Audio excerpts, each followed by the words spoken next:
Bigger is always better. Ruger was looking to expand their line of double-action revolvers beyond just their Security 6. Bigger and higher velocity cartridges were becoming more popular, and Ruger knew if they wanted to capitalize on the market, that they would have to design a double-action revolver that can take the abuse of Magnum cartridges while maintaining it at an affordable price. Enter the Ruger Redhawk. Ruger is no stranger to revolvers. Their Black Hawk line of revolvers dominated the market since their release in the 1950s, after Colt discontinued their single-action army just before the start of World War II. By 1972, Ruger already had their own double-action revolver, the Security 6, to take Colt and Smith & Wesson head-on in law enforcement and security contracts. But the Security 6 was only big enough to accommodate cartridges like .38 Special and .357 Magnum.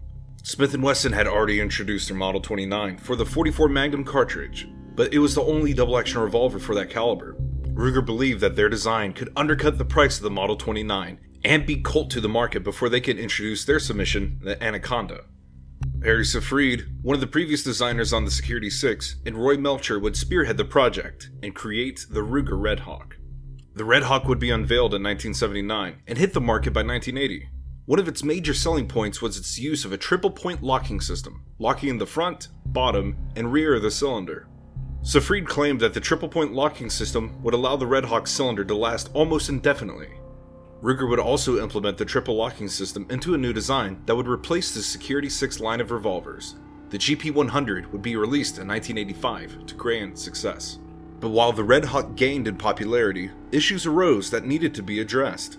There were reports of barrels separating at the junction between the barrel and the frame, and Ruger was not able to diagnose the cause of these failures. Ruger would attempt to rectify the problems that the Redhawk was facing by redesigning the receiver that would be more reminiscent of the recent GP100, and lengthen the front of the frame past the cylinder face to the end of the ejector rod. This extra reinforcement on the frame significantly improved the support for the barrel, and even allowed for enough room to mount optics to the receiver rather than just the barrel. The new and improved design was called the Super Redhawk. But just before its release, Ruger's engineers would discover that the Redhawk's barrel separations were caused by over-torquing the threads on pre-lubricated barrels during assembly, which led to stress fractures. Ruger, knowing how popular the Redhawk had become, decided to keep producing the original Redhawk after rectifying its assembly procedures, and would then release the Super Redhawk in 1987.